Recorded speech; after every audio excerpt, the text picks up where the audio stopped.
Good afternoon, everyone. Can you hear me through this mask? Is that okay that I keep it on? Okay, great. Thank you. Good afternoon. My name is Devika, and I am one of the people who helped organize this event.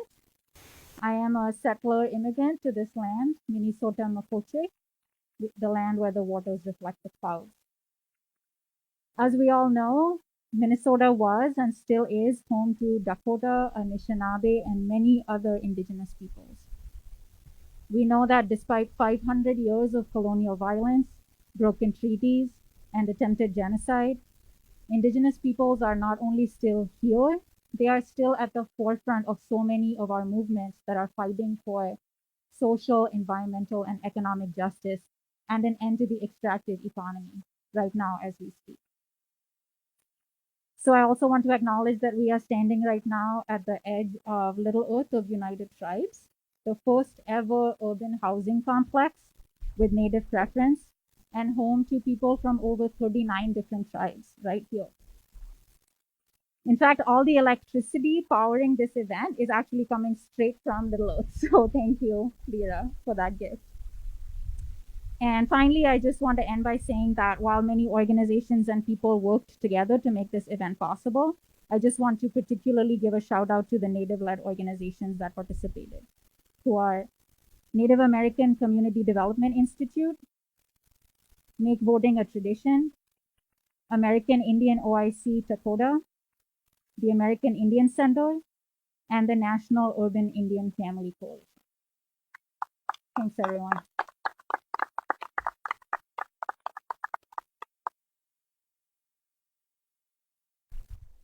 Thanks. Bujun and Meganaduk, Bawa Babi Ginakagan du Jaba, Ojowish Koganejin and Dodam, Ogema Mishkwadezin Indigenous Kaz. Hello and welcome. I'm Robert Lilligren. I'll be the moderator today. I just introduced myself to you in Ojibwe, which was my grandmother's first language, my grandmother who lived out her life here in Minneapolis. And in fact, I just live now a few blocks over on Franklin Avenue, a few blocks from where she spent her life. I'm a third generation urban Indian here in Minneapolis, and I really appreciate the land acknowledgement, Danica, and the acknowledgement of the Native organizations that are here. It's really humbling and really an honor to be moderating today. So thank you for your attention and thanks for listening to me. And I just think this is one of the coolest coalitions of organizations in South Minneapolis to come together. It's a dozen organizations. Danica listed the Native organizations that are here, but it's also Phillips West Neighborhood Association, NACTI, as she said, Minnesota Voice. I'm going to read these. National Urban Indian Families Coalition. There's national support for this. COPAL, Make Voting a Tradition, Can Do, Minneapolis American Indian Center, Midtown Phillips Neighborhood, American Indian OIC, Dakota Institute as well, EPIC Neighborhood Organization, Powderhorn Park Neighborhood Association. This is grassroots, right? This is how we get it done.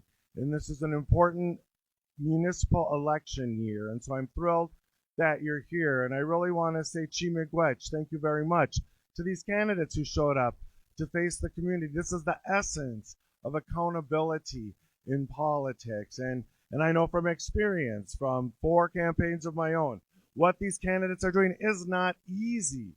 It takes a lot to step out in public, put yourself out on the line. And so whether we agree with the candidates' positions, agree with these candidates, whether we're going to vote for them or not, it's important that we're respectful to these candidates and that we create a respectful political discourse here today. And I really want to say, Chi-miigwech, thank you to the folks who showed up. You are making democracy work. This is how it works. Getting in front of our candidates, engaging them now while they're running for office, and engaging them once they get elected. And I just look out, I see so many good friends here and people that have really created positive change in the community. And I really want to give a shout out to the East Phillips Urban Farm folks. It was an important vote this week. Yeah. You know, we didn't get everything we hoped for, but got a lot. Halfway there, right?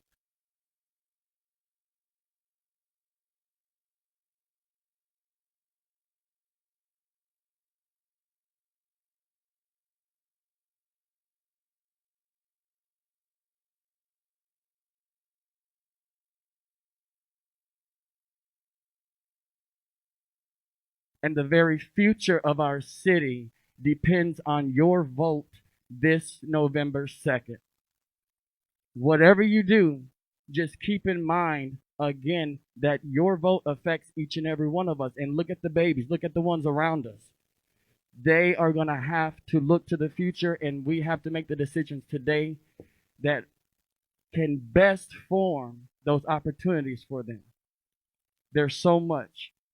So let me ask you a couple questions real quick. Do you want education investments? Do you want youth and young adult outreach investments? Do you want housing and home ownership investments? Do you want small business and small business ownership investments? Do you want public safety and climate justice investments? Then we must vote Mayor Perry to serve the people of Minneapolis. Thank you very much. Thank you. Next to introduce himself for 3 minutes, Mr. Mark Globus.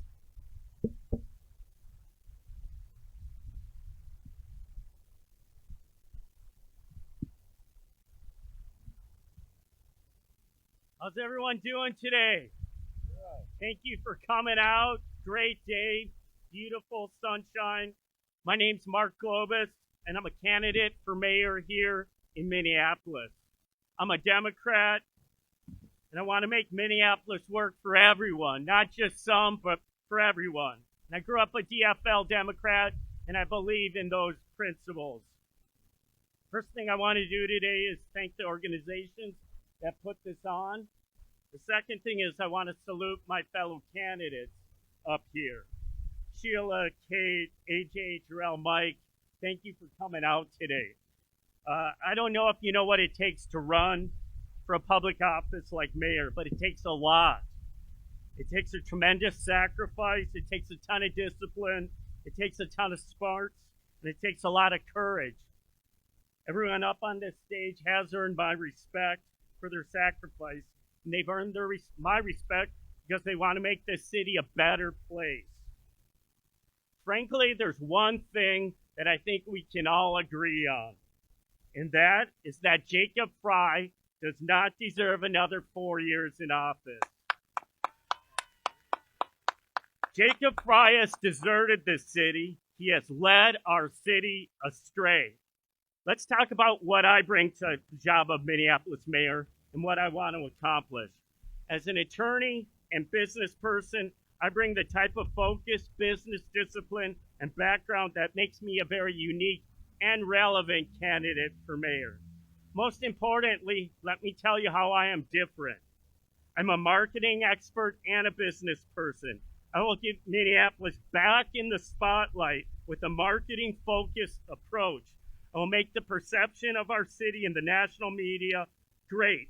And I'll make sure that any marketing program that comes out of Minneapolis wins awards. Marketing is my strong suit. Secondly, if there is one person who is the housing candidate in the race for mayor, that person is me. Why? There is only one candidate who has actually developed and built housing, and that is what I've done for a living. Third, I'm not a politician. I'm a business person. I'm a problem solver. I've actually built businesses and projects which have created actual new jobs. I understand how to get the job done on time and under budget. Where do I stand on the issues? Public safety, issue number one.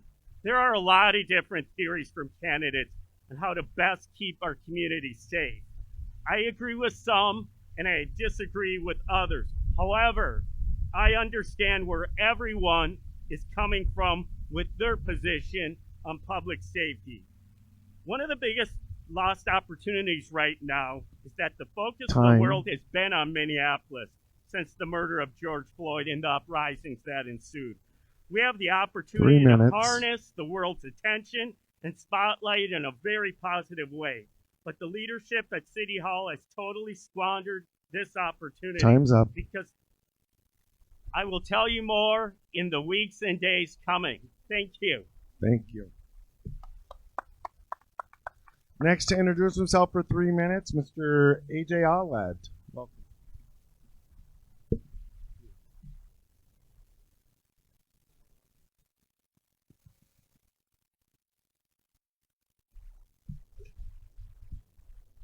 Good afternoon, everyone. Mark beat up to a little bit of my time, so I'm going to keep mine a little bit more concise. Uh, but basically, so we know what moment we are really in this year. I mean, I think this election cycle is unlike any other. There are a lot of challenges ahead. There's a lot of challenges the city faces. But the real reason and the motivating factor for me to run for mayor of Minneapolis is I am completely tired of the failure in leadership in city government. Uh, the city really is struggling, and it has to be conceived on a structural level. But more importantly, the people that we continue to elect are individuals that are willing to play quick politics and play rhetoric over and over and over again. The message for my campaign is quite simple. We need to come together as the city of Minneapolis to really answer these problems. So for me, that's the lens that I'm going to use to lead the city into a new era where the city of Minneapolis truly is better. So what does that really mean in the hindsight for public safety and all the other issues that we are currently facing? Homelessness, opioid, education. This really means to me, for one, on public safety, we need to have the citizens validating whatever system we're moving forward. If the process that we got to have a new model of public safety really does not have the full trust and validation of the same communities that started what happened in 2020, then that's going to be dead in water 5-10 years from now. So that's what I'm investing in, and that's why I'm suggesting to do it a citizen assembly. Taking a representative population like there is right now in front of me. I see the city of Minneapolis pretty well represented. I see black folks. I see immigrants. I see white folks. I see LGBT, right? That's what the process for the new public safety system should have and be part of. Now, when we move on, the city also needs public housing. As you all know, privatization is going up. And for some reason, the current administration and the establishment have a vision to privatize public housing out of existence. Under AJ's administration, that's not going to happen. In fact, we're going to stimulate more growth, add more tools to the tool shed so we can actually increase the budget. That means taxing people who can afford to pay. Now, as a Democrat, as DFLers, as a democratic socialist, I don't know when it became unfashionable to tax the people that can afford it. And that's what we need in the city of Minneapolis to get us out of the trouble we have. Thank you very much. Miigwech. Thank you, AJ Oled. Next to introduce herself for 3 minutes, Kate Canute. Welcome. Thank you. I'm going to start with one basic observation. Right now in the city of Minneapolis, we are less safe because Jacob Fry is mayor. And when we're not safe, what do? We need to do something different and better.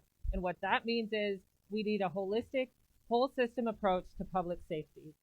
Jacob Fry as mayor has failed to deliver on two key promises. First, he's failed to reduce crime. Second, he's failed to reform police. The reason he's failed to do so is because he is beholden to the status quo. And the status quo is not the way we make progress toward a safer Minneapolis. That's why I support a whole system approach to public safety that includes policing. And a whole system approach that includes policing means that we ask police to do less so we can have them focus on what we actually need them to do, which is responding to, investigating, and actually making progress on solving violent crime in our city.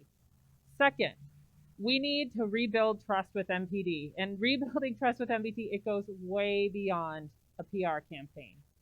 What it means is true transparency when police have any kind of misconduct in our city and real accountability to the people of Minneapolis. Let me be clear, it is unacceptable in our city of Minneapolis for a child to get shot and killed. It is also unacceptable for police officers to kill someone in our city. And that is why my holistic vision for public safety in Minneapolis is one that will get to the root of the challenge and not just try to stay at the surface. You know, Mayor Fry hasn't seen this way forward. He, in the last few weeks, has put forward his budget, and his budget includes status quo funding for ongoing support of our Office of Violence Prevention. He also doesn't see it fit to support a holistic, common sense approach to a public safety system by supporting the public charter amendment. To be honest, I think it's a reckless approach, and that's why I'm running for mayor. I'm running for mayor because now, in this moment in Minneapolis, we need a mayor who can not just listen to, but actually hear what people want to do to move forward and can work within and through our systems of government to make it happen. As a mom, a climate strategist, a former state representative, a former chief resilience officer, a university program director, a small business owner, I have the skill, the experience, and the relationships to work across levels of government and with community to deliver on the Minneapolis that we know is possible. While I've heard a lot of divides and differences about our path forward, underneath all of that is the fact that people love our city of Minneapolis, and I know that tapping into that, we will make it through this moment and make it a real turning point towards a just, safe, resilient city. Time's up. Miigwech, thank you. And last but not least, I'm sure 3 minutes to introduce himself, candidate Mike Winter. Good afternoon, everybody. Hi, my name is Mike Winter, and I would like to move Minneapolis forward. I am the only candidate not associated with the DFL or the Republican Party. I'm with the IP, the Independence Party of Minnesota. So I am the most open-minded candidate up here. I want to work with the city. Whatever the city needs, I want to give the city. I don't care about the DFL, and I don't care about the Republican Party either. I'm a union steward with the Teamsters, very proud union member. I've come from a union family. I grew up in Minneapolis, and I went to Minneapolis Roosevelt High School. I still live in the city. My platform is three things. I would like to reform and refund our MPD, get it back up to full strength, and I agree with Kate on including other ways to handle problems in the city other than sending the police right away. It would take a lot off their plate and leave the police to handle the more serious things. I'd like to revitalize our business community. In 2019, the Minneapolis Convention Center they had 333 events. In 2021, they've only had 19. That's a big chunk of business that I feel like we're losing out on as a city. I've talked to business owners, small business owners here in the city, and they would like to see some laws eased up a little bit on licensing and zoning and things like that, and I feel like I can help there. Moving on to housing, which is a giant issue in the city. There's condos going up every day, more big apartment buildings. Now we have 3-story buildings going up in neighborhoods that a lot of homeowners here in the city have a problem with. We have a lot of issues with zoning, and that is something that I would like to take a look at. There's been a lot of variances let go through. They're not creating any parking for these new buildings, and that's something that I would like to help with and change. Bottom line, again, not DFL, not Republican, right down the middle. I want to help you, not a party. Thank you. Thank you, Miigwech. Miigwech. I really, again, want to thank all these candidates for stepping forward. We have a couple more candidates that are here that'll be given some time at the end to address the crowd. They weren't able to register in time. So, but we do have some questions. We have 2 prepared questions. The campaigns were provided with these questions in advance. One's public safety related, one's environment related. I'll move one down to start. So, Mr. Perry, you'll be first on the next question, and then we'll continue to move one down. I was just informed that our youth organizers are not here to ask questions. So after we give each candidate 3 minutes to answer the 2 prepared questions, we can open it up. If there's 1 or 2 people that want to ask questions of the candidates, we'll have time for that, I believe. So we will start 3 minutes for each candidate, starting with Mr. Perry. The first question is about public safety, and it is, what would be your approach to combat ongoing public safety issues? 3 minutes, Mr. Perry. All right, thank you very much. Well, First of all, public safety is more than the police, as it's been said already. Public safety is all encompassing. Safety means something different to each and every one of us. And we can go back to that being education, that being youth and young adult outreach, housing, jobs, period. The police are a part of that, and so is climate justice. All of it is part of public safety. But I'm sure the question is more targeted towards the Minneapolis Police Department. The first thing that I would like to see with the Minneapolis Police Department is a residency mandate. I feel like if you're going to protect the city, work for the city, be a public servant, you should be living within the city. That way we don't have to focus on trying to get to know the community. You'll know them. Those relationships will be built, and that brings a form of safety that nothing else can provide. We have a mandate for over 888 officers in our city. Only 80 of them, according to city data, live in the city. That's over 800 officers that are coming from other cities. They're coming to work here, they're getting their paycheck, and they're taking it back to their city, paying taxes, property taxes in their city, funding schools in their city. And that's taking money from residents of Minneapolis. Over $60 million a year alone, and that's just the police officers. That doesn't include the entire staff. That does not include the other outreach coordinators, just the officers. So that money should be back here in the city of Minneapolis so that it can benefit the residents that are here. Another thing with public safety, again, is climate justice, which there's another question about that, but air pollution affects people of color like no one else. We have some of the highest rates of asthma in the country, and a lot of that's coming from the cars. We have a plan to do hydrogen power. Hydrogen power is cleaner than electric. An electric car can go 100 miles on a single charge, when a hydrogen power car can go over 300 miles on that same charge. California is already doing it. We're looking at a partnership with Toyota. They have a Toyota Mirai that starts at 50 grand. They're offering 3 years of free fuel to residents of Minneapolis for purchasing that vehicle. Zero emissions. Not only does it produce zero emissions, it cleans the air at the same time. So this is something that we have to do if we are serious about the health and well-being of our children. This is something that we can do right now. The federal government just provided Metro Transit. We talked to them last week. They got $4 million to start doing electric buses. And again, that has no comparison to hydrogen. We have to do this. We got to do it now. Thank you very much. Miigwech, thank you. Next, same question, 3 minutes. It'll be Mark Globus answering. It is, what would be your approach to combat ongoing public safety issues? 3 minutes, Mr. Globus.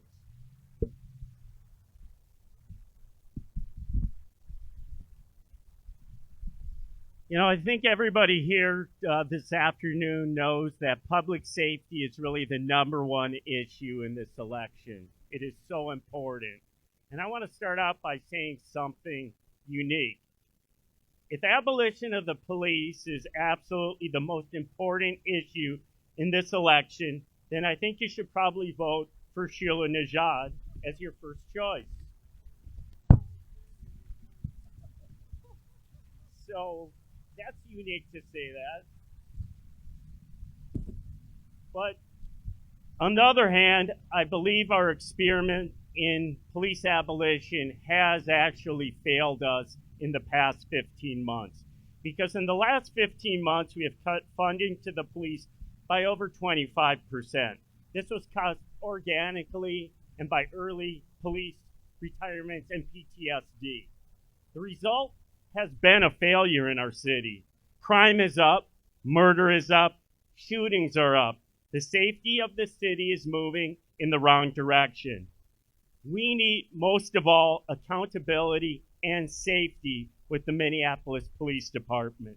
Major changes are needed, and a bottom-to-top reorganization is needed at the Minneapolis Police Department. However, I think we need an approach that's a little bit more level. And one of the things we need to take into consideration is if the Yes for Minneapolis referendum is passed, on January 3rd, when our mayor takes office, I hope that'll be me, the police department will still be in existence. So we need somebody who's going to have a very level approach to policing. I think we need to look at everything in the police department, from how 9/11 calls are handled, which is a mystery to me. When you call 9/11, they ask you a number of crazy questions, to the types of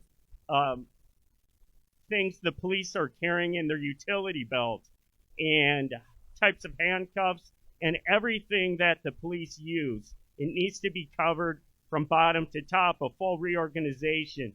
But I think we should stick with our current police department and work with them, because we need to have the safety across the city.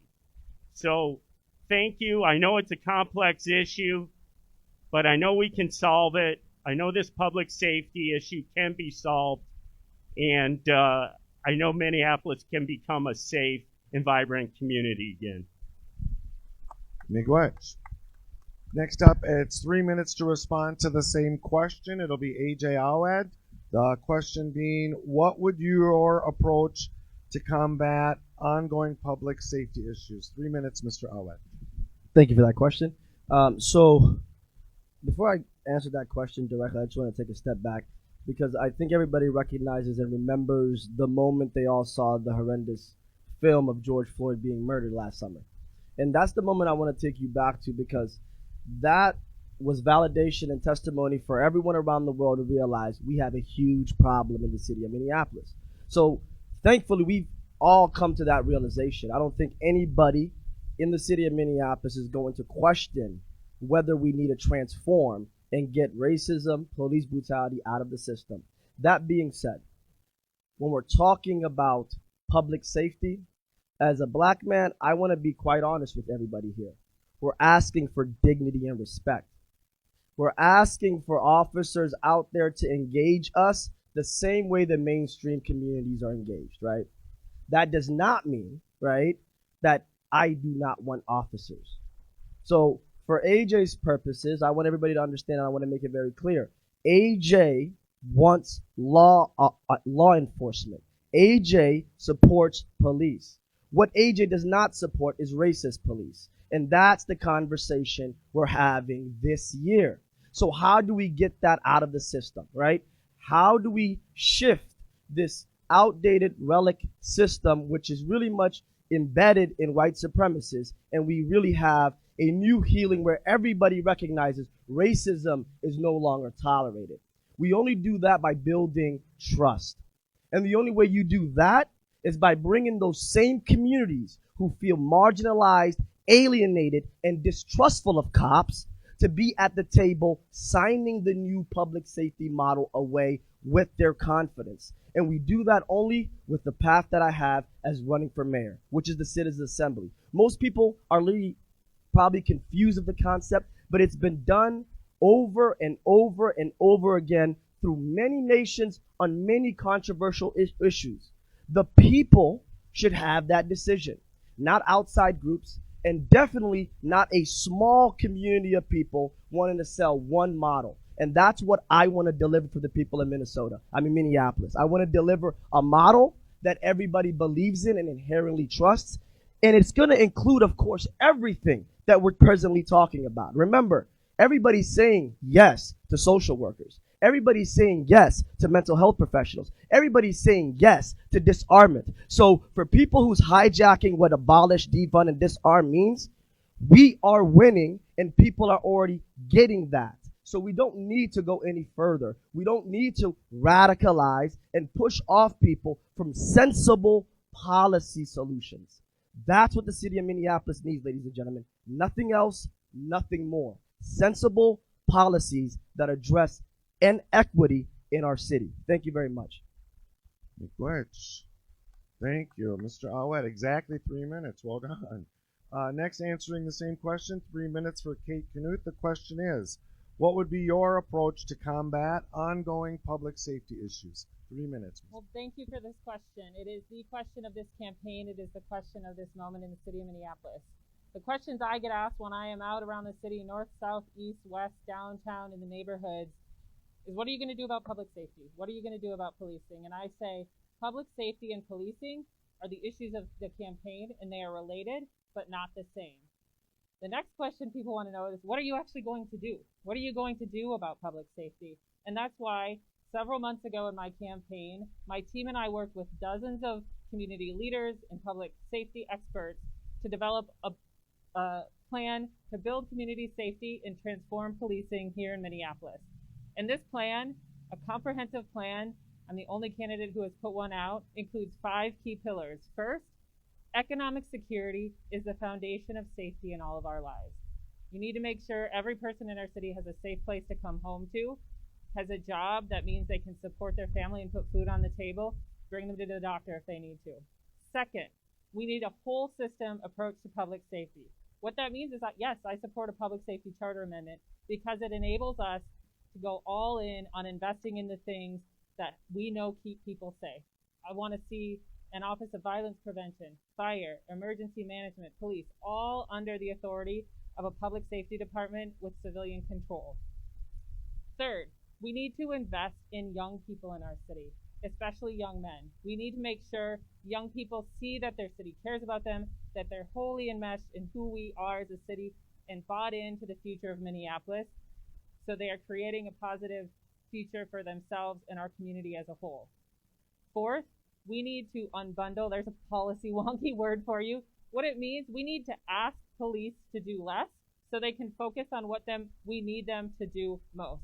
We need to transform policing so it is something that we see as a benefit to our community, and where we are completely transparent about police misconduct and completely transparent about the racial injustice in our current city, where, for example, Black people in our city are arrested and searched at 29 times the rate of white people. That's unacceptable. We need to name it and we need to fix it. Finally, the 5th pillar of my plan is active leadership. As your mayor, I will step forward into and through this work with you, and I will look to other places around the country. We are not the only city dealing with this.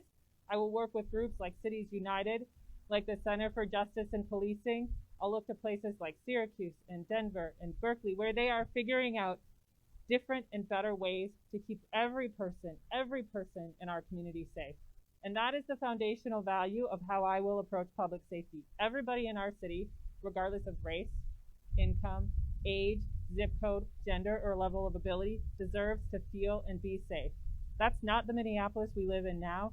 And as mayor, that is the vision of Minneapolis I will be working alongside and with you to create. Congrats, thank you.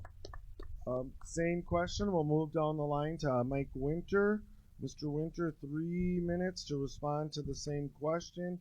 What would be your approach to combat ongoing public safety issues? 3 minutes. Okay, yes for Minneapolis, it's a no for me. I'll tell you why. There's way too many moving parts.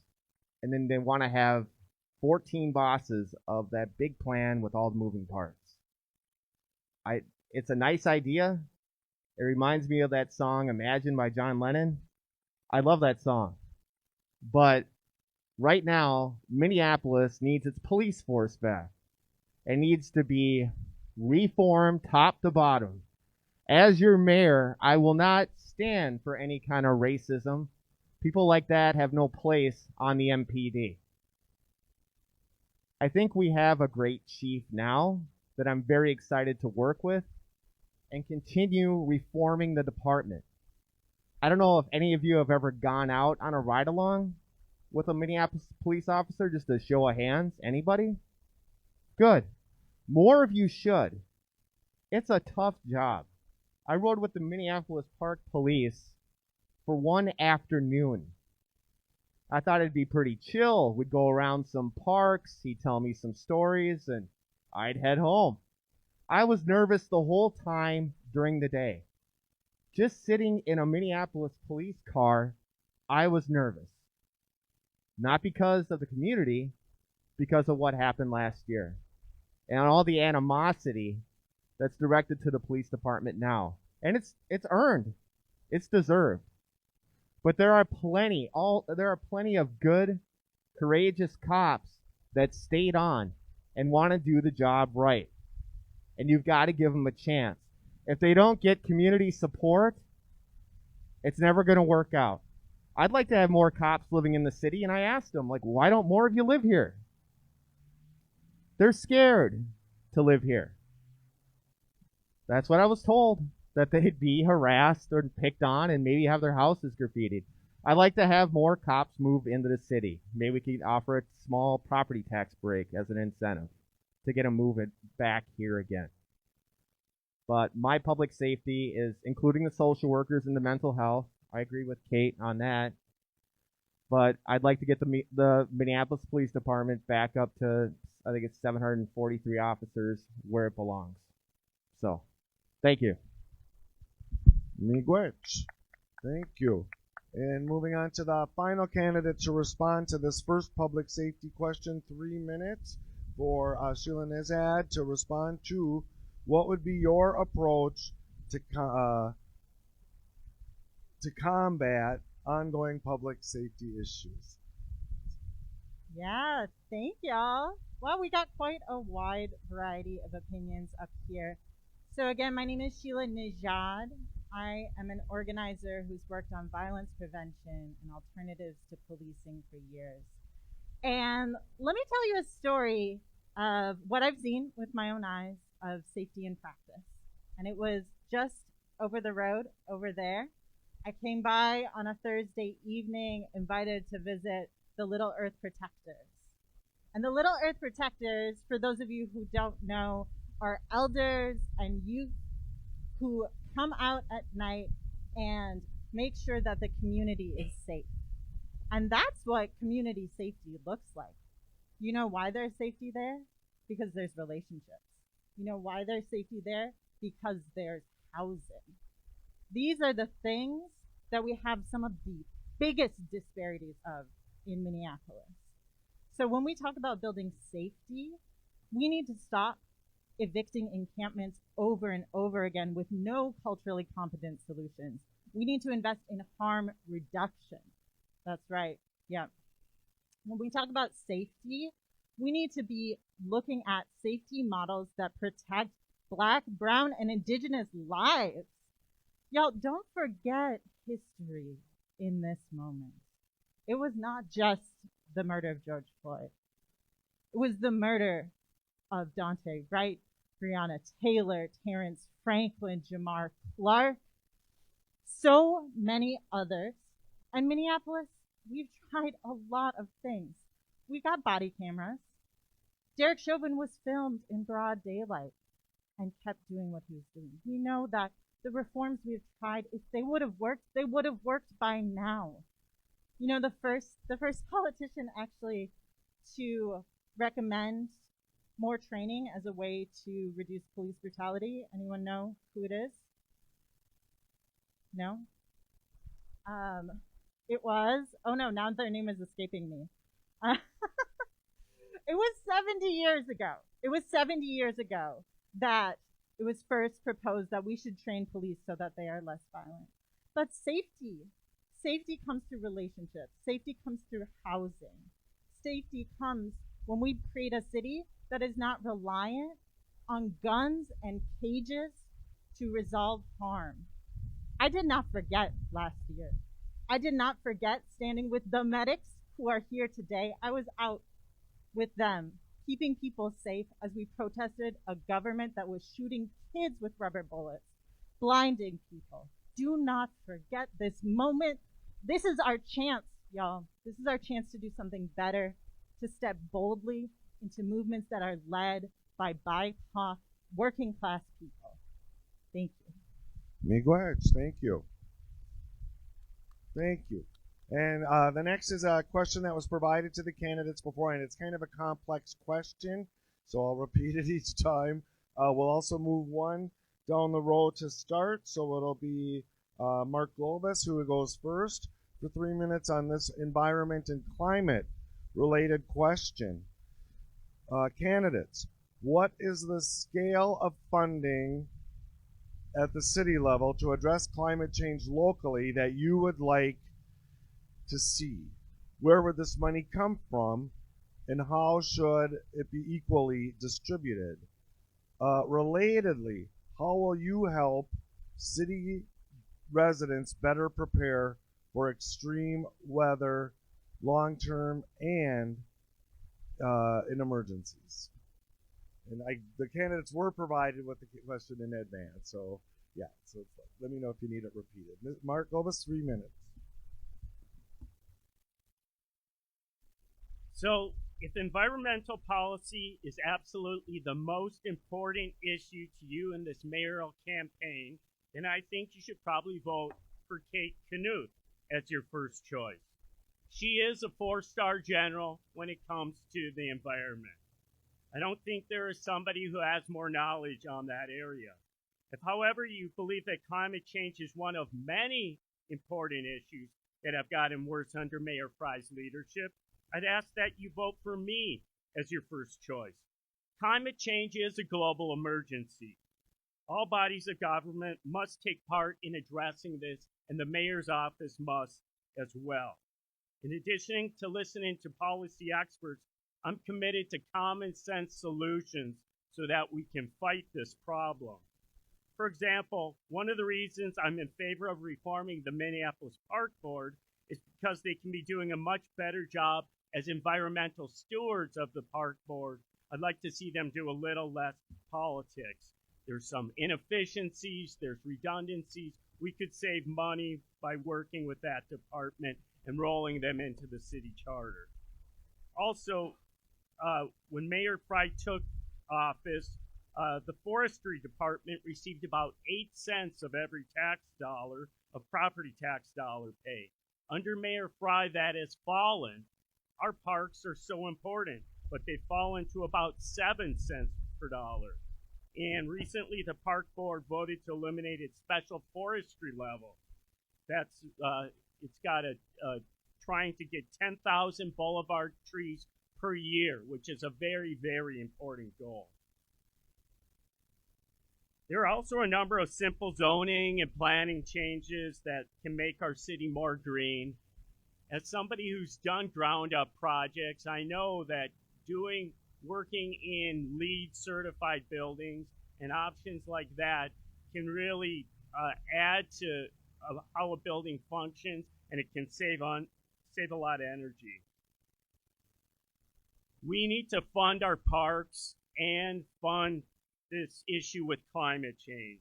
One of the best ways to do that is to reverse Jacob Fry's property taxes to millionaires who are living in this city. Most who have done better under COVID situations. I appreciate your time. The environment is extremely important, and the mayor's office needs to be a leader in this area. Miigwech, thank you.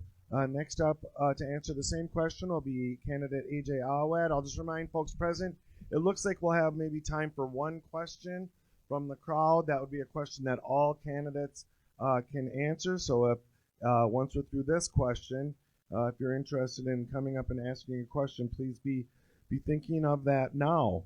And AJ, so what is the scale of funding at the city level to address climate change locally that you would like to see? Where should this money come from, and how should it be equally distributed? And relatedly, how will you help residents better prepare for extreme weather in the long term and in emergencies? 3 minutes. Yeah, thank you for the question. I will. For me, first and foremost, I have my JD not anything climate related, ADR and commercial international transactions. But from what I'm understanding, this really falls under the neighborhood promise that I'm trying to get the community in the city of Minneapolis really to buy into, which is really when we're talking about reducing the footprint, when we're talking about reducing the negative impacts of climate change, and we're talking about doing that very much in the BIPOC communities who are disproportionately affected by it, we need to really invest in those neighborhoods. So what does that mean, and what does that look like in an Awad administration? That means we're not going to have a top-down approach in the city hall where cities are just told what they need to do and how they need to do it. or grants are given out in ways that are pretty much arbitrary without real guidance and direct embeddings with purpose, right? So we need to be purposeful with our investments and grants and opportunities that we're giving neighborhood organizations. And that's where I want to invest in. As an executive director currently at a neighborhood organization here in Minneapolis, the Cedar Riverside Neighborhood Organization, we did great work last year in 2020 with COVID. And that's because the city really utilized us as on the ground experts, having the deep community connections to really do outreach work. So in that same context, when we're talking about having people renovate their homes or having less foot traffic, as the city continues to grow, we need to invest in the neighborhoods. All the neighborhoods, I was doing a city tour, obviously in preparation for the campaign and learning more about the city. And every single neighborhood has its own unique character. And every single neighborhood has a nice little district or a corridor or a business center. And we need to put money in them because ultimately, if we have people driving less, right, and we have them being able to shop and entertain and do all the fun things within their neighborhood as the city continues to grow, that's the way that we can collectively reduce, admissions and do the work. But I will say, to be completely transparent, I want people like Kate and the caliber that she has in that field working with me, right? And that's really what we need from the city of Minneapolis leadership, and that's what we need from the mayor. Being able to recognize yourself when you have a deficiency on a specific subject matter, but willing to extend the reach and really bring in the coalition of people that can work and deliver that good work for the community at large. Thank you. Miigwech, thank you. Thanks. Next to answer the same question will be candidate Kate Knuth. The question: what is the scale of funding at the city level to address climate change locally that you would like to see? Where should this money come from? And how should it be equitably distributed? And relatedly, how will you help the city residents better prepare for extreme weather long-term and in emergencies? 3 minutes. Well, thank you for the question and thank you for the shout out. I don't feel like I need to prove my expertise on climate given the comments by the other candidates. I want to start with the fact that the climate era is here. The era of the climate crisis is here, and we've all felt it in Minneapolis. I don't know about you, but I did not like having to learn how to figure out how to check air quality in my city on a regular basis. I did not like telling my daughter she could not go out to play one evening because the air quality was too bad and it was unhealthy for her and her little lungs and for every other kid in our community. So the question to me is not how much should go to climate change in the budget. It is how do we take on the climate crisis with the scale and with the urgency necessary so we are doing our part here in Minneapolis and making sure every family and neighborhood in our city overall is prepared for what's to come. And that means we look at every single budget through the lens of climate change, whether it's how we invest our public works, how we invest in our buildings, how we invest in our public safety system. It needs to understand that we are moving through the era of the climate crisis. That's why I will soon be putting forward a Minneapolis Green New Deal, because it will help us meet the challenge of the moment and of, frankly, the rest of our lives. So what does that look like in practice? Let's take it down. What does it look like? First, climate justice. And by climate justice at the city level, I mean some neighborhoods are less prepared to navigate the climate change era. Neighborhoods that were redlined that now have people with lower income and more people of color on hot days are up to 10 degrees hotter than other neighborhoods. We need to invest in white roofs. We need to invest in an urban tree canopy. We need to invest in things that we know will keep people safer and communities more highly impacted. Second, we need to take on natural gas. Natural gas is 41% of the emissions in our city. Right now, we ask people to figure out insulation and efficiency, find your utility. There's all these programs. That's hard. How do we mobilize at the scale necessary? We as a city, as mayor, I will convene and figure out with a team of experts, community leaders, people on the ground, how to use all of the resources we have to focus going house by house, block by block, neighborhood by neighborhood, to do the work on insulation, electrification, to make our houses less costly to run for families, more comfortable to live in, and less harmful impact on the climate. Third, we need to take on climate resilience. We have already felt the impacts. When Mayor Fry took office, I was our city's chief resilience officer. I told him at the time, our city does not have a climate resilience strategy. He said, well, that's a problem. I said, yes, it is. We need to work on that. St. Paul released its first climate resilience strategy in 2019. What has Mayor Fry done on climate resilience? Nothing, as far as I can see. That's unacceptable given the experience of heat and smoke and huge rain events in our city.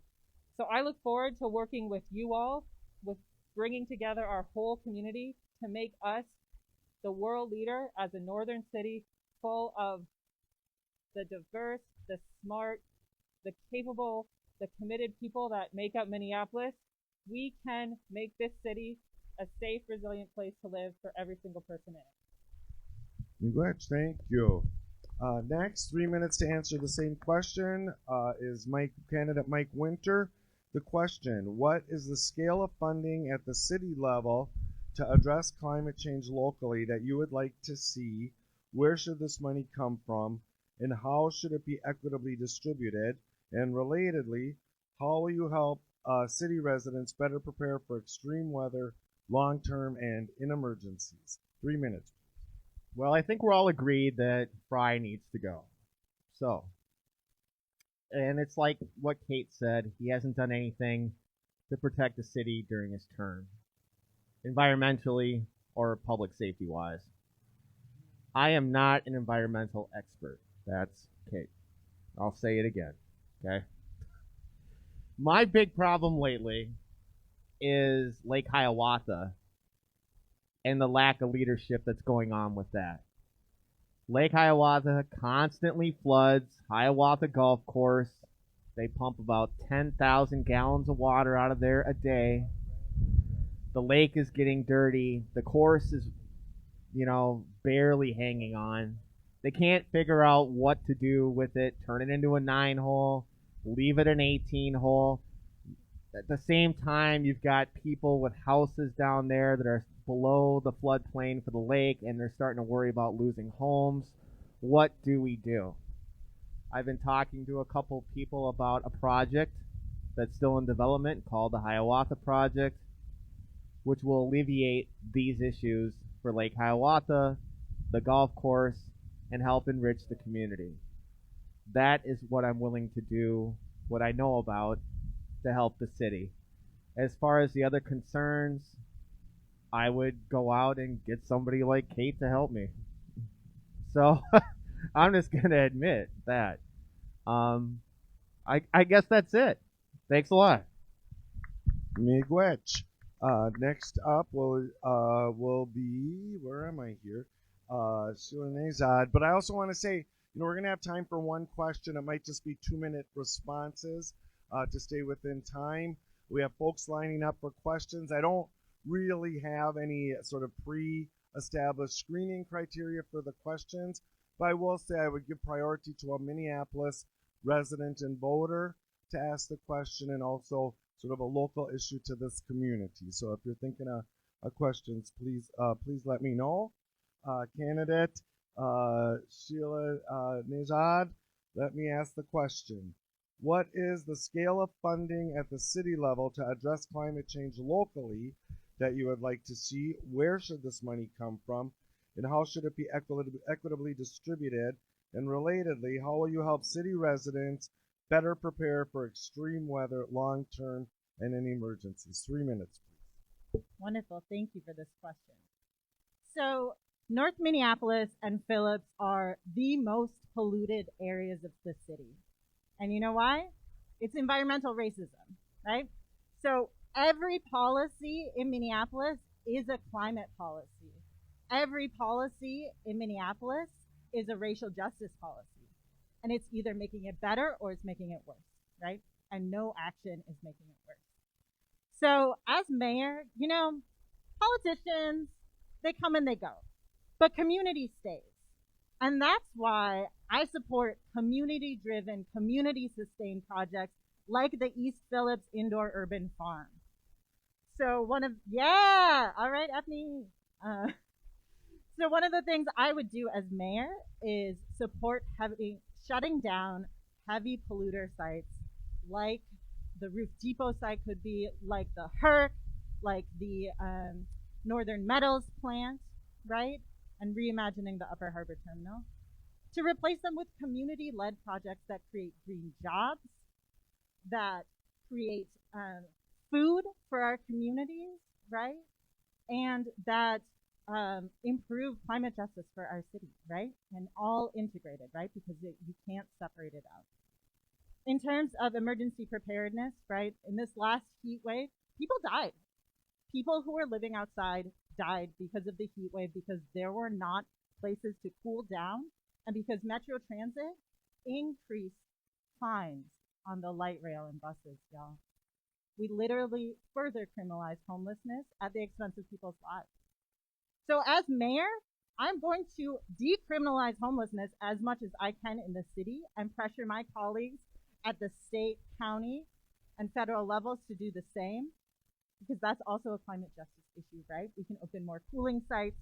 We can, thank you very much, distribute air filtration systems and make sure that we're prepared that the next time a heat wave comes, we're ready.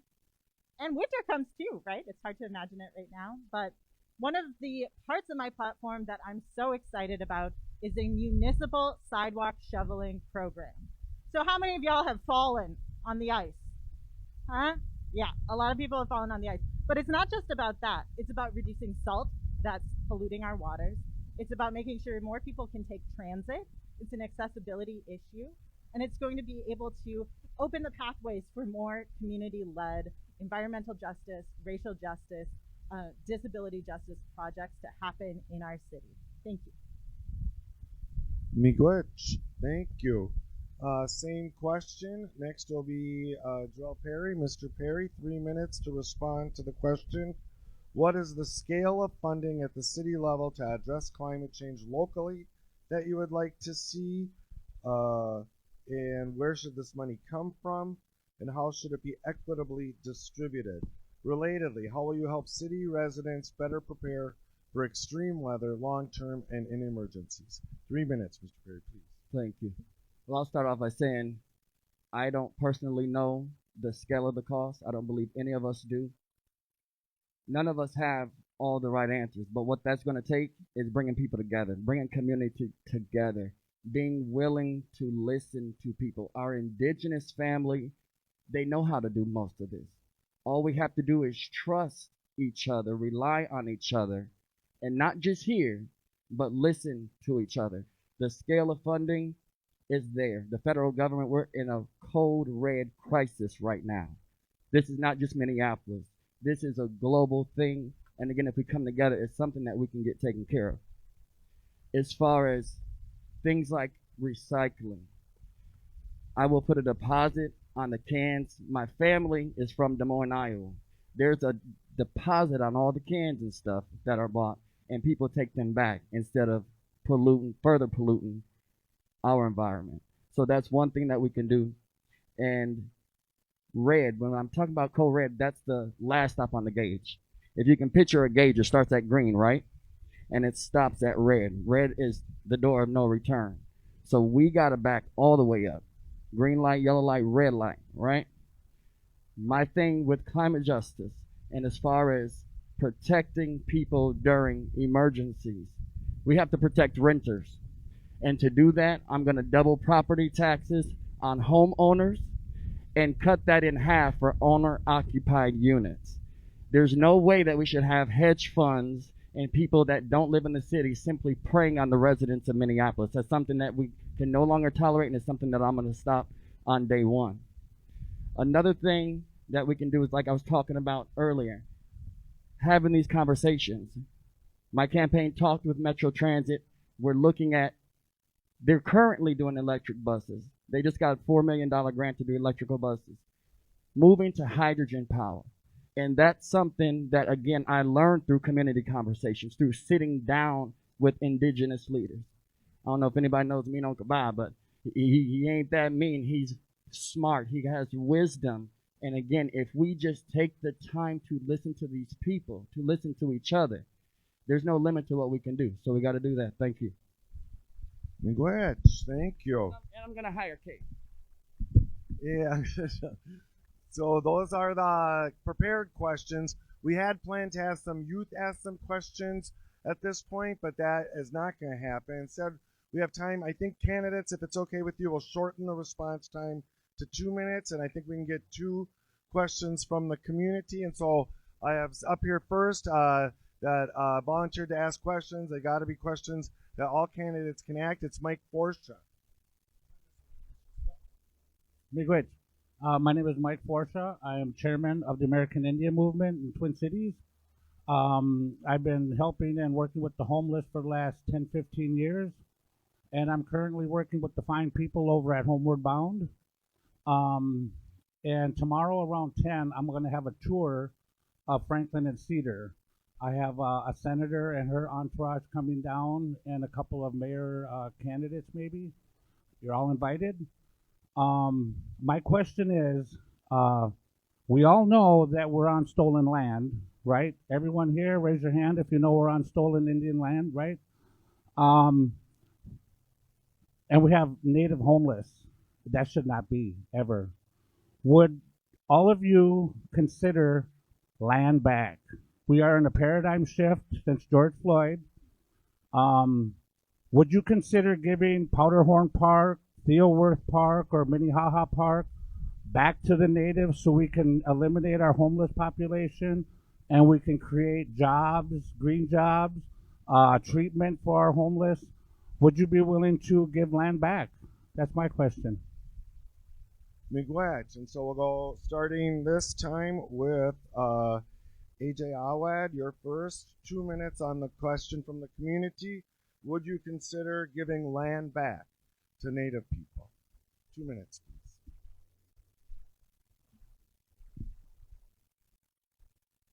I mean, a good leader should be always considering new options, especially when there's a need for it. So that's definitely something that should be considered at all times. Specifically, though, with this issue of homelessness, because it really does touch my heart myself. Somebody that grew up in public housing, I did not really have that security when I was young, and I had 11 siblings, so a 2-bedroom is really, really snuffy when you're 11 deep.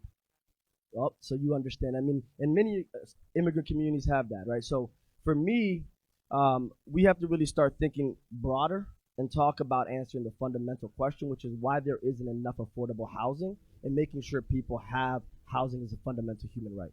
And the way we get there, one of the proposals that I have, and you can look on my website, right, is the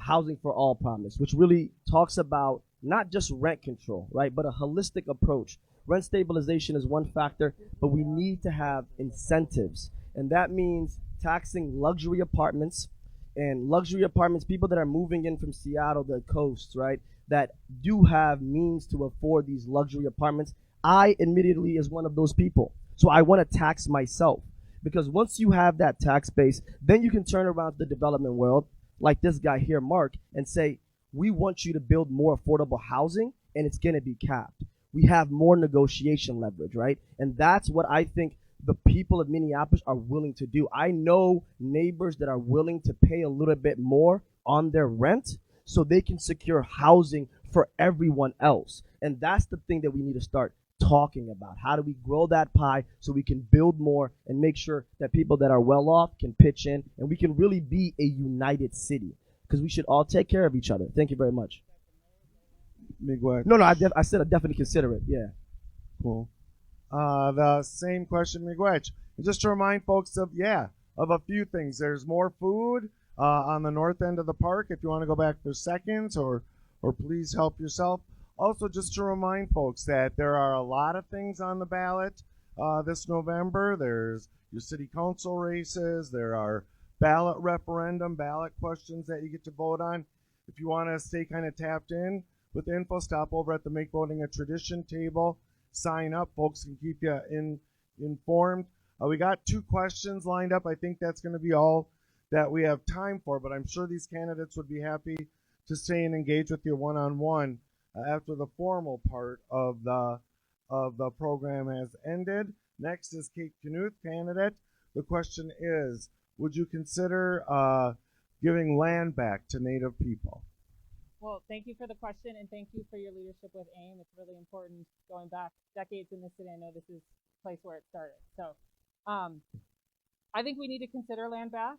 And I think with East Phillips Urban Farm is a great example. You know, one of my real frustrations with that site is an absence of mayoral leadership that has basically resulted in pitting city staff against neighbors in a community that has been overburdened by pollution and harmed in various ways by city decisions for decades. We need a mayor who's going to work in partnership with community to not force the question the way it was and to actually find financing and support to actually move the project forward. So that's a potential example right in front of us that I think there's been extremely been wonderful community leadership. Another part of it that this is not the question you asked, but I think it's related, is making sure that when I am mayor, I am working government to government with tribal leadership and using the office to push on and protect treaty rights. So I have long opposed Line 3 as an example of this, and water protectors up north and indigenous leaders across our state and frankly now country are coming to say, no, it is not acceptable to build a pipeline through indigenous land, potentially harming water and Monoman wild rice, such an important cultural food and foundation of culture for indigenous people in our community. As far as homelessness, we need to be meeting unhoused people in our community with empathy and respect, and we need to ramp up supports to move people from being unhoused into housing that works for them. We actually have some decent providers, but they have not been invested in enough, and we have not built the scale of response needed in Minneapolis. There's been some great examples of leasing or buying hotels, moving from hotels into homelessness. Given the housing and therefore homelessness crisis that we've been experiencing in Minneapolis, we need to think bigger and with more compassion and empathy and focus on what works at the root. So thank you. Good words. Thank you. Next 2 minutes, same question for candidate Mike Winter. Mr. Winter, would you consider giving land back to Native people? It's a good question. Yeah, I would. I don't even need to sit around and consider it. I do. You should. Pick one. Yeah. I mean, of course, we'd have to put it to a vote. It'd have to go through the city council, and the city would have to vote on it. I just can't decide that. But I'm for it. I think you do a better job with it. And stick houses on it and businesses and whatever. Sure. Good. We've got all kinds of empty businesses in Minneapolis, and I think it's going to get worse with more people deciding to work from home and companies not wanting to pay the big rent downtown anymore. I think we could repurpose a lot of those commercial buildings downtown to either really affordable housing or free housing for the homeless. That's a big idea, and there's a lot of moving parts, but it would be a lot better than those buildings just sitting there empty, right? Waiting for tenants that are probably never going to come. So, yeah, I'm for you getting a piece of land back and doing with it whatever you want. Thanks. Miigwech. Next in the rotation will be Sheila Nejad, and I know I'm continually mispronouncing your name. You're doing great. It's Nejad, like treasure. Nejad. Yeah. All right. Sheila Nejad, same question. Would you consider giving land back to Native Americans? Yeah, thank you, Miigwech, for that question. So my background is I'm mixed. My dad is an immigrant from Iran, and my mom is from Fond du Lac. So I support the land back movement, absolutely. And doing mutual aid work in Minneapolis, I've seen the continuing legacies of white supremacy and gatekeeping in our housing system. Even when the pandemic hit and there was the Sabo encampment, right? We went to get water and hand washing there. And the businesses, we would park kind of by like the Target, you know, and the businesses which weren't open were so mad that we were providing mutual aid to people who are living outside that they blocked the path. So we couldn't park in their empty parking lot with a log. So to me, you know, there are simple places where we can start. And also, you know, there's a lot of empty housing too. You know, we don't have to start with empty parks. We could start with the empty housing And it comes down to self-determination, which is a core value of my campaign. I believe in cultivating the conditions of self-determination. And in order to get there, that means everyone has the things they need to survive, the housing, food, income. That way we don't have this patronizing state who gets to say, you get to live here, you don't get to live here. You get to live here, but you have to go cold turkey on day one. Otherwise, you're out right away, right? Harm reduction is important too. So, yeah, let's figure it out. Let's make it happen.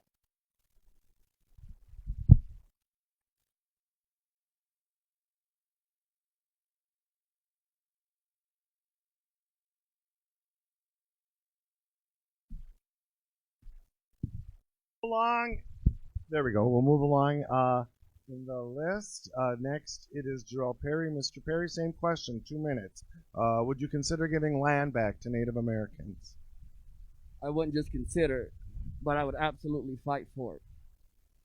Absolutely. This is something that I've learned again through these community conversations, sitting down with indigenous leaders, learning that history, learning even about the murdered and missing indigenous women and girls, learning about the over 6,000 children that were found underground at boarding schools. And I thank God for Miss Tammy. I don't know if she's still here, but she came to make sure that we knew that there was an observance 2 minutes and 15 seconds at 2:15 today in remembrance of those lives. So absolutely land back. That starts with Fort Snelling, right there. That's where we're going to start at. And homelessness. We put all these labels on people. We don't want to keep doing labels. These are our brothers and sisters who are temporarily without shelter. Our brothers and sisters, each and every one of us, we're all family. We look a little different, we talk a little different, walk a little different. We're all family. Recognize it or not, I'm your brother and you're my brother or sister. So let's get to that point, okay? And then we can move forward. I've been there before. Me and my family have been homeless before.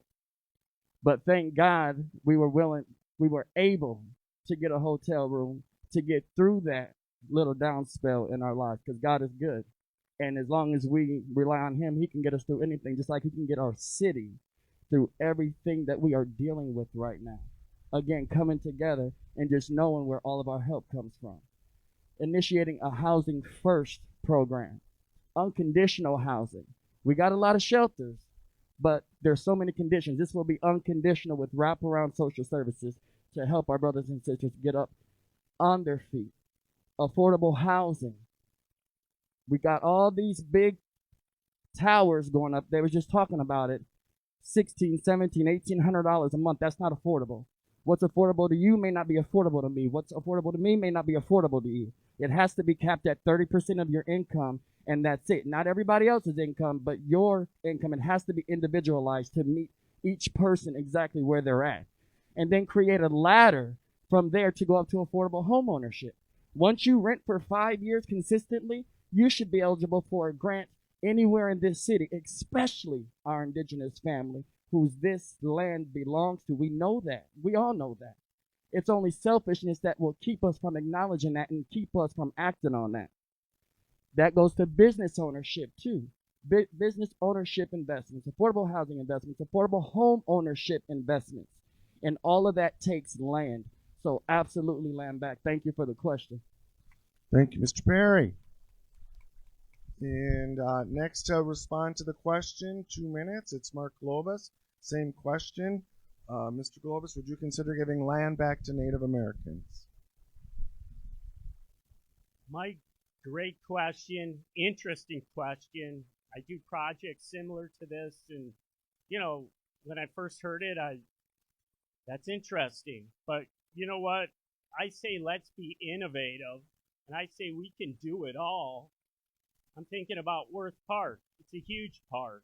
I don't see why there can't be areas of Worth Park that can be used better and do some affordable housing there and do all sorts of things. You need to look at the site plan. You need to really look at this, respect what you're asking. It's a really great question, and there's a lot of land there. And I think if we think about things in an innovative way, and we try to be creative, we can deliver for a lot more people than we are now. And when I first heard your question, I thought, wow. And but I started thinking about it, and I've done a lot of projects, and there is excess land, and there's things where we can do more. You can have a better density. You can take better advantage of the land. So I embrace that. Let's be innovative, and let's accomplish that. Thanks for the question. Glitch, thank you. We have another question lined up from the community. This is going to be the last question that we take in the public forum. There are people here who want to ask more questions of the candidates, so I would very much encourage you to stay and engage with some of the voters here who have questions for you. You'll have 2 minutes to answer this question. Then we'll go down the line, and every candidate will have a minute to close, 1 minute in closing statements. Then we'll go to, there's at least a couple candidates here for mayor who were not registered to participate, who will get a few minutes to speak at the end. So if you could start assembling over here, please. So final question from the community. Bonjour, my name is Cassandra Holmes, and I'm a resident here at Little Earth of United Tribes. So Kate has touched a lot about the East Phillips Indoor Urban Farm Project, and also talked a lot about how we are in the county, this area is the most polluted in a section in Northside, polluted areas. And it is the most diverse and BIPOC community, poorest community, to speak plainly. But my question is this, how many of you others know about the East Phillips Indoor Urban Farm right here at the Rift Depot site, where the city plans on adding more pollution here in our community? They're pretty much signing our death sentence. I want to know what you know about it, what you think about it, and I really want an honest answer, because Jacob Fry in the past, before he was mayor, looked me in the face and told me he supported it. And then once he got into office, never gave us the time or day again, and actually vetoed or voted against anything that we try to do. So I want to know how you guys are going to hold yourself accountable to us as a community when you guys are on platforms that we give you to tell us what you want to do for us. And then when you get in office, how are you going to hold yourself accountable to make sure that you follow through with what you guys promised to do? Thank you. Miguel, so the question is, what do you know about the East Phillips Farm Project? What do you think about it? And how are you going to hold yourself accountable to the community? Is that it? Yes? Okay, thanks. First up this round is candidate Kate Knuth. Ms. Knuth, 2 minutes. Well, thank you, Cassandra, for the question. And thank you to the East Phillips community who I have come to visit. One of my first in-person campaign events was to learn about the East Phillips Urban Farm and how it is, the vision of it is to build a place to build community, to build safety, to build food, and to build justice in the face of a community that has for decades borne way too much of the burden of industry and traffic and pollution in our city. And so absolutely, I will be a partner in figuring out how to move the East Phillips Urban Farm vision forward. As far as what I know about it, from the challenges, because this has been, from an actual governance perspective, there are some challenges. The city has said they have spent $12.5 million of water utility money that would need to be paid back. So that's money we need to figure out how to pay for. And I think we can do that as a community. And we as a community should embrace the vision that East Phillips has come together to create. And as mayor, I will absolutely be a partner in figuring out the financing, figuring out the legalities, and figuring out how to support the community vision moving forward in East Phillips. In terms of holding myself accountable, people will ask me, what do you hope at the end of 4 years as mayor? And at the most foundational level, I want each of you, every person in our city of Minneapolis, to believe that our city government is your partner and ally in making the community you want to live in. And the only way to do that and to achieve that vision as mayor is to absolutely hold myself, my team, my fellow electeds accountable, and to ask people in the community to show up with education of me as mayor, with ideas, with asks for support. And if I screw up, tell me that too and come forward with accountability. I will embrace that. I have been an elected official. I can tell you stories where Time's I up. screwed up. And I look forward to working with you to build East Phillips and to be the kind of elected official that builds trust in our city government.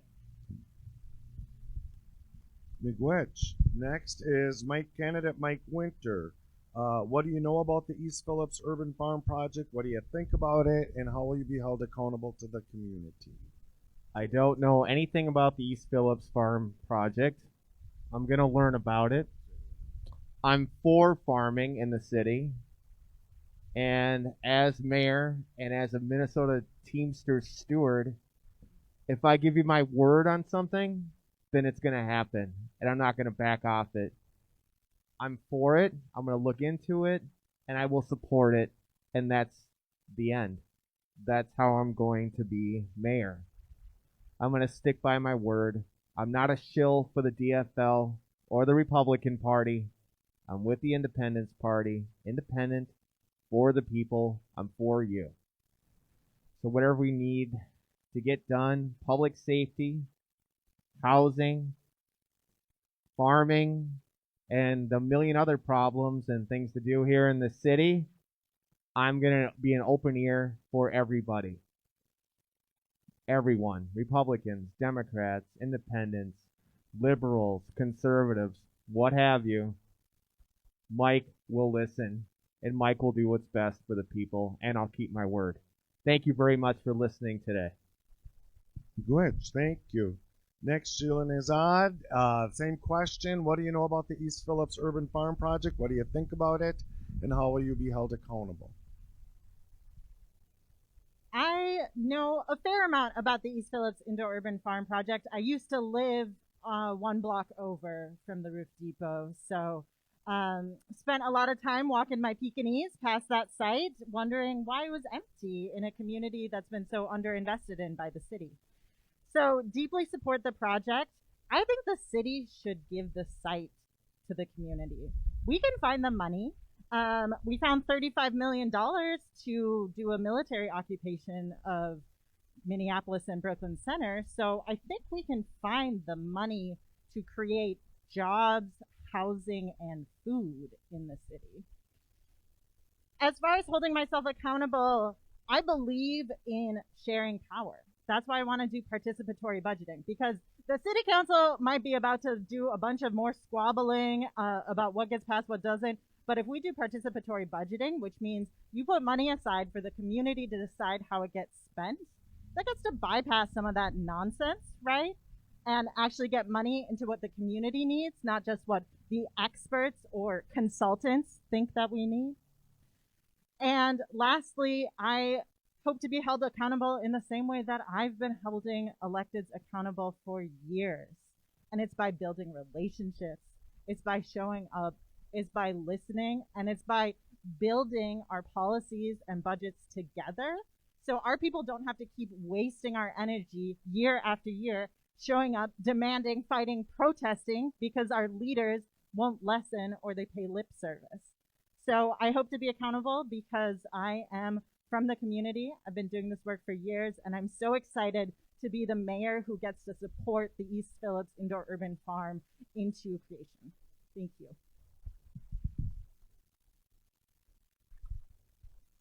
Thank you, Miigwech. Next, same question, 2 minutes, Mr. Jarrell Perry. What do you know about the East Phillips Urban Farm Project? What do you think about it? And how will you be held accountable? 2 minutes, please, Mr. Perry. Thank you. I know that the community wants an urban farm, not toxic harm. They've been holding community events over there. We've been to a few of them, and the work is already being done. Again, this comes back to not only hearing, but listening to the community and what it is that they want for their community. Not only does it affect our city, that community, it also affects me and my babies. We live 2 blocks away from the site where they're proposing to put this water facility. And again, the community is saying they want an urban farm, not toxic harm. And the money can come directly from the city. There's people in that area that are paying taxes. That money can be used to build the urban farm. The facility's already there. All it needs is to be renovated and the things that the community's asking for be put in there. The job of the mayor is to represent the people. The job of the mayor is to have community conversations, see what the community is asking for, and put the ideas together and come up with what is best for the community, not for everybody else in the city. It affects the community, so it's the community that should be deciding what happens to that site. Urban farm, not toxic harm. Thank you. Miigwech. Thank you, Mr. Perry. Next up, Mark Loba, same question, 2 minutes. What do you know about the East Phillips Urban Farm Project? What do you think about it, and how will you be held accountable? Cassandra, I'm not sure quite where you went, but thanks for that question. You know, interestingly enough, on Friday, I received an email from somebody on this topic, and I called the guy back, and we talked for maybe 25 minutes. He was a really interesting guy, and we talked just a little bit about it. I'm not an expert on it, but what you stated, you know, should it be an urban farm or a public works project? I'm not going to give you the standard political answer and just say, sure, let's do that. I want to look at it carefully and see what's the best way forward. I believe an urban farm could be a really good thing to do. And I don't know why they want to put a public works project there, but let's take a look at that. I don't want to be the kind of candidate who's just out here just telling people what they want to hear. I want people to know I'm the type of candidate who's going to do my homework. I'm going to research things. I'm going to listen to everybody at the table. There's a lot of people at the table. And then I'm going to make decisions that are best to help move our city forward. Urban farm could be good. Let's take a look at it and see if that works. Thank you. Miigwech, thank you. Last on this question is AJ Alwad. I'll remind folks, the candidates, that I'll ask you to give some closing arguments or closing statement. I guess it's not really arguments. 1 minute as soon as Mr. Alwad has finished his response. Then we'll hear from the candidates who weren't on stage but have attended today. So 2 minutes, Mr. Alwad, AJ. What do you know about the East Phillips Urban Farm Project? What do you think about it? And how will you be held accountable? Please, 2 minutes. Yes, thank you, and a really good question. So I know of the project because I'm executive director at one of the neighborhood organizations. So we follow work like this on a regular basis, and I'm very much supportive of it. To the point where I've actually done some background research to really find out where the tension is, and it really is for Public Works being promised to get a new fancy building. And really, for me, to the question of accountability, if you just go to my website, there's a lot of promises in there, but on the front page on my policy platform is the neighborhood promise.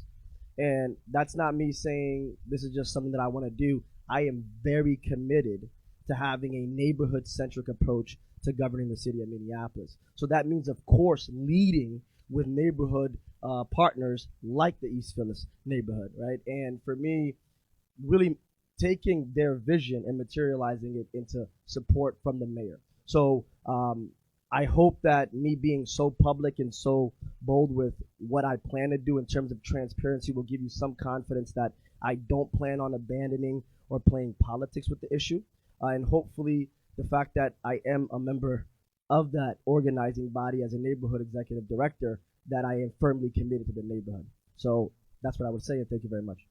Miigwech. Thank you. And so we'll go through 1 minute closing statements. We'll start with candidate Mike Winter. I just want to say again, miigwech to everyone who's here. You guys are making democracy work. I really want to thank these candidates for sitting out here 2 hours under the hot sun. Impressive endurance. Yes, and thank you for stepping forward. And I want to say this. You know, I've moderated or participated in dozens, maybe hundreds of candidate forums, seriously, in my life. I have never seen candidates who have been so respectful of time boundaries, that have really, I think that just shows respect to the process and to the people that are here. So I just want to say miigwech for that, you guys. That's something. So 1 minute closing statements, please. Mike Winter. I think these are all good candidates for mayor. I've had a chance to meet most of them, but I got to go with me. Again, not DFL, not Republican, not towing their lines. I'm independent. I got my 3 R's. I want to rebuild and refund the public safety, police, MPD, police department, whatever you want to call it. I want to revitalize business in the city and re-energize it again, help out any way I can. And I would like to renew the quality of life in the city with more housing, more help for the homeless, and cleaner streets. I don't know if I brought that up. People want more garbage cans in the city, like public garbage cans. That's something I can help with. If you'd like to learn more about me, it's Mike, the number 4, MPLS. I'll be at the State Fair almost every day at the Independence Party booth by the grandstand. Come over and see me. Thank you very much for your time, and thank you, everybody, for coming out today. Miigwech. 1 minute closing statement. Candidate Sheila Nizad.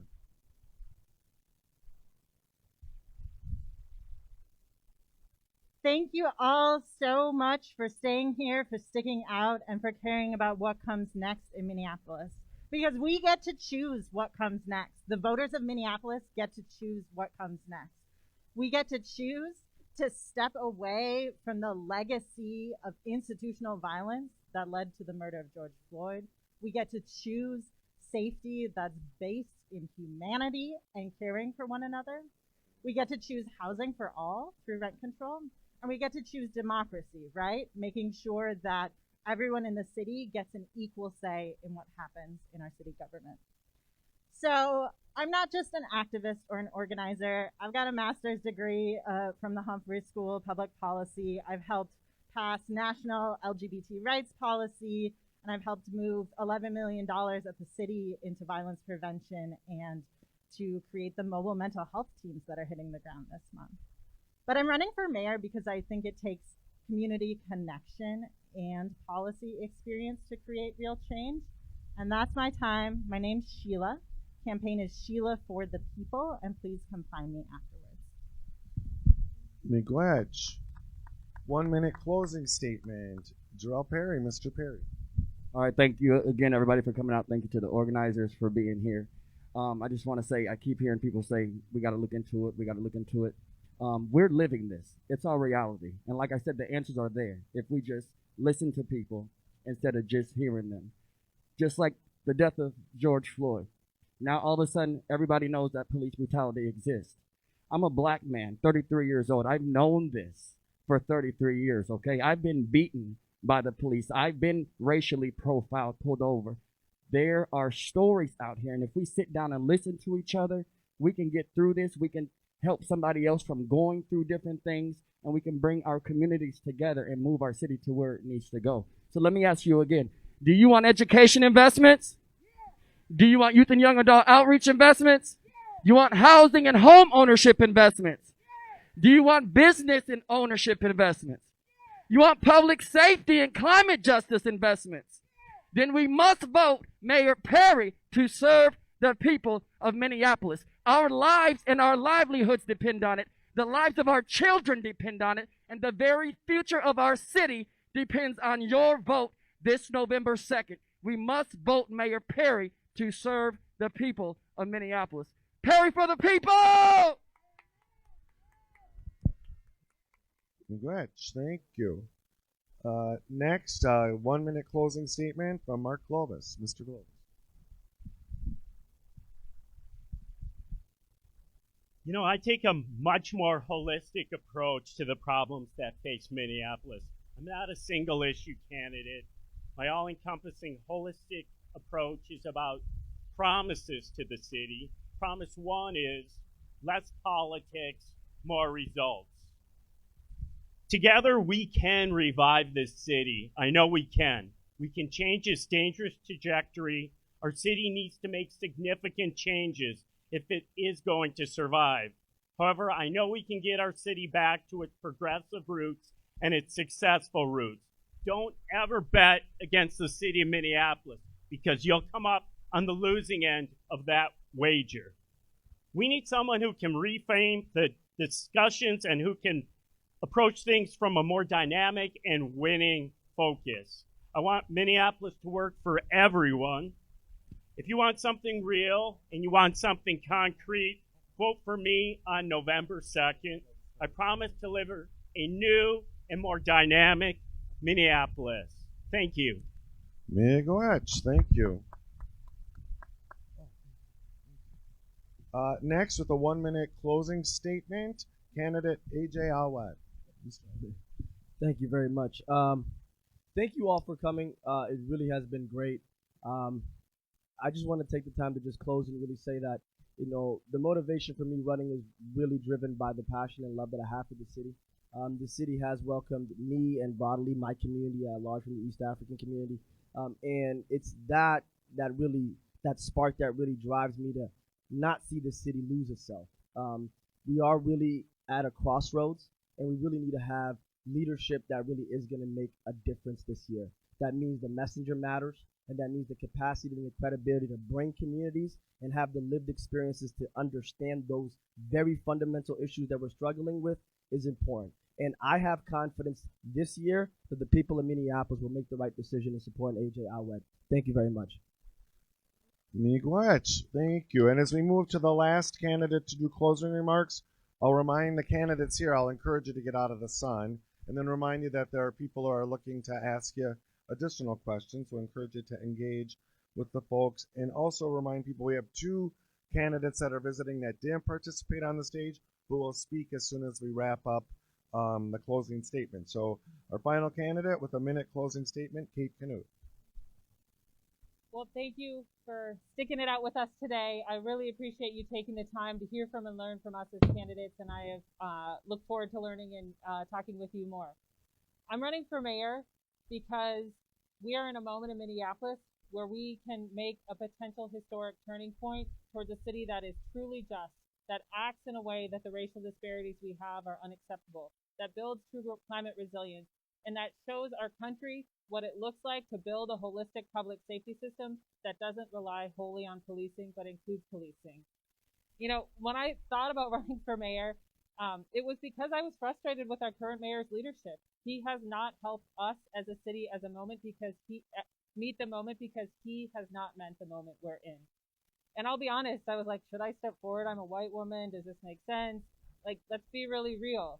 We are a diverse, vibrant city who needs leadership that is going to bring us together, not just towards unity, but to create justice on the path towards unity. We need to create justice on the path towards unity. So I ask for your vote. I ask for your support.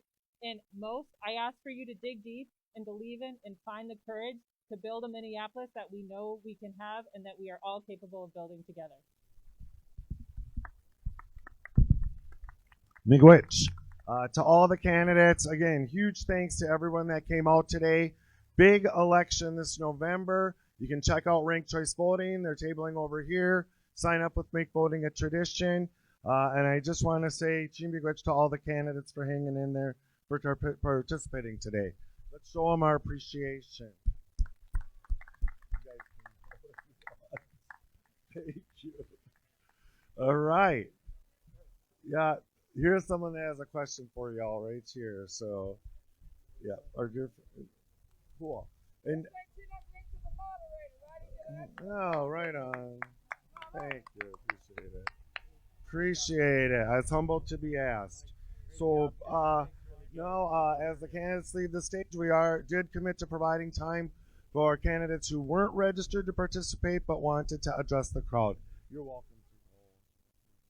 3 minutes each to the timers. 3 minutes.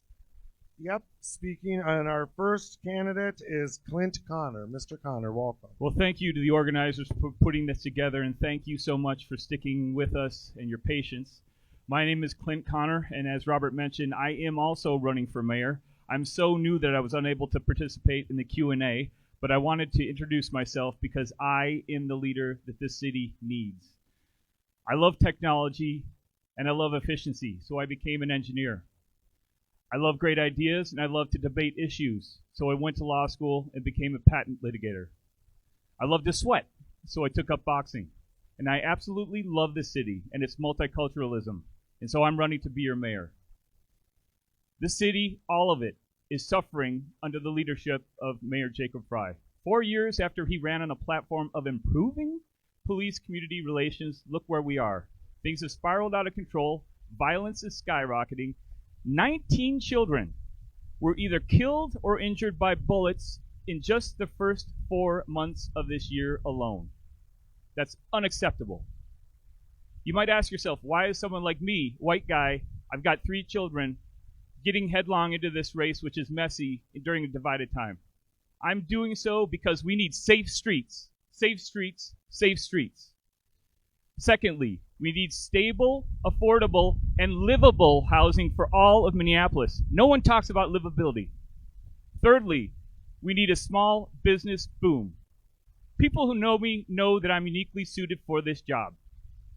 I have courage, I have experience, and the kind of skills needed to lead the city on a march directly into the headwinds and to tackle the most serious issues we faced as a city.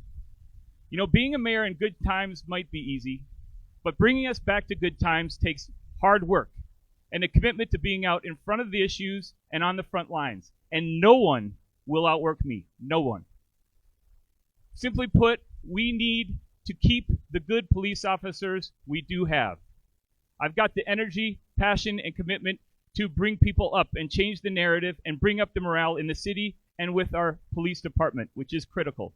On housing, there's not a single person on this stage that's done more for low-income tenants and owners in the city. Might not look like it, but that's true. I've spent over hundreds of hours working with low-income tenants and housing in the city, and I'll use my background and connections to achieve racial equity in housing in the city. And I'm to bring together experts and business leaders to really fundamentally think how we can help our small businesses, which our immigrant communities and BIPOC communities rely on for freedom.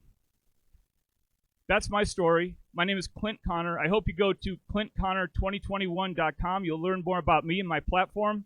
And I hope that you would vote for me November 2nd. And if you don't vote for me, I hope you vote for me second on November 2nd. This is ranked choice voting. So please go home, read about me, spread the word. I would very much appreciate it. By the way, I want to say the candidates were great. And I also want to give a shake here to Perry because his words and his story really resonated with me. And cheers to you, sir. All right, thank you very much. Miigwech. Thank you, Mr. Conner, for being here and for talking to the group. We have one more candidate to address you today. Then we're going to hear from one of the lead organizers to do some closing words. So I will introduce Minneapolis mayoral candidate Paul Johnson.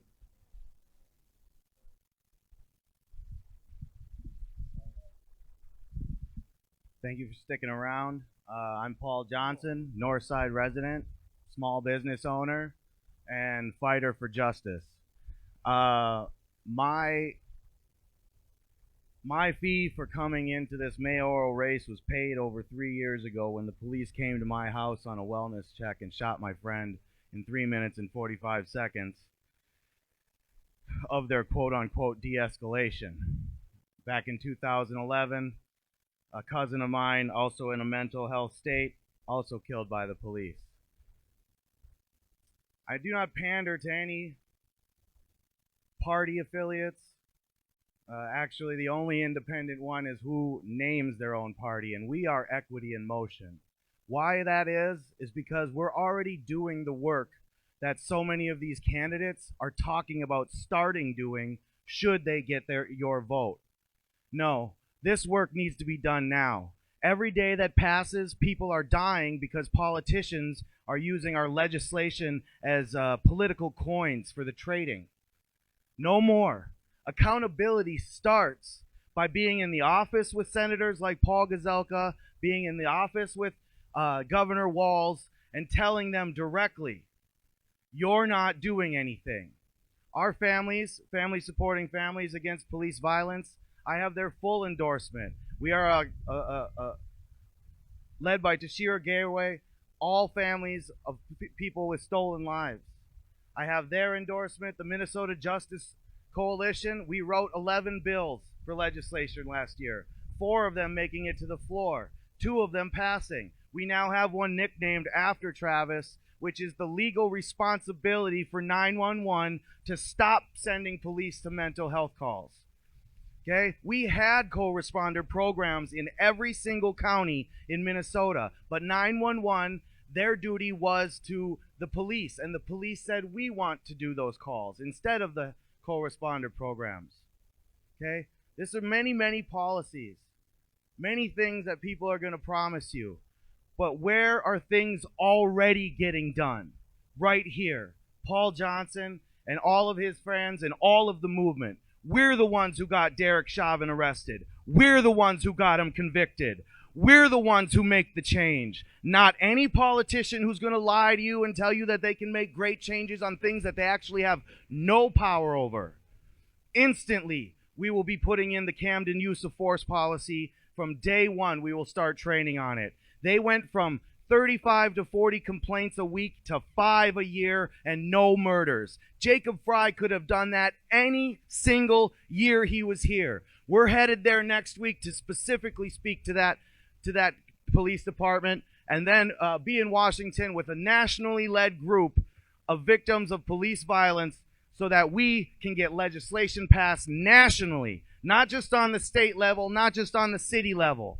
So if you want to see things that are already in motion, if you want to see things where your safety is already my concern, I don't need your vote, I'm doing this with it, then you'll vote Paul for Minneapolis. That's Paul, 4, MPLS.com, Paul E. Johnson for Minneapolis on Facebook. Share, share, share. You guys, we need to take our city back. The community is us. We will win. We rise. All power to the people.